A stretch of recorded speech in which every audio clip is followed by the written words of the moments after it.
Un rayon de soleil sur la tour de 24 mètres de haut comme un coup de projecteur sur Nathan Clair, 3e du classement provisoire de la Coupe du Monde. Avec 2 podiums cette saison, une première pour un Français depuis 15 ans. Un véritable ovni cordiste de profession, tout juste 2 ans de pratique à haut niveau. Je m'entraîne de temps en temps avec les collègues quand ils montent ici et quand je peux, donc 1 à 2 fois par mois. Et sinon, le reste du temps, je grimpe, je fais de l'escalade à main nue. C'est tout ce que je fais comme entraînement.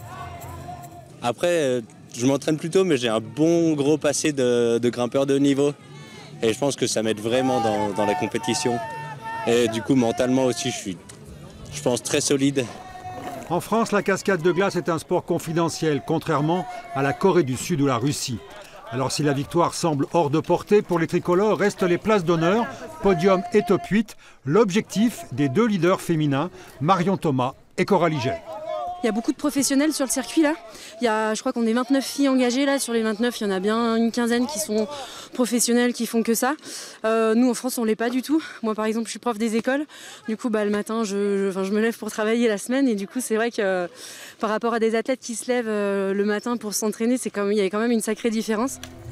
2 épreuves au programme de cette Coupe du Monde savoyarde, la difficulté et la vitesse. Sur une structure moitié glace, moitié résine de bois, c'est volontaire. Le niveau des compétiteurs est tel que les voies en pure glace ne sont pas assez sélectives, il n'y a pas de dévers. Seul ce pan de 45 degrés d'inclinaison, chouchouté par les organisateurs, sera utilisé, mais uniquement pour la finale de samedi soir.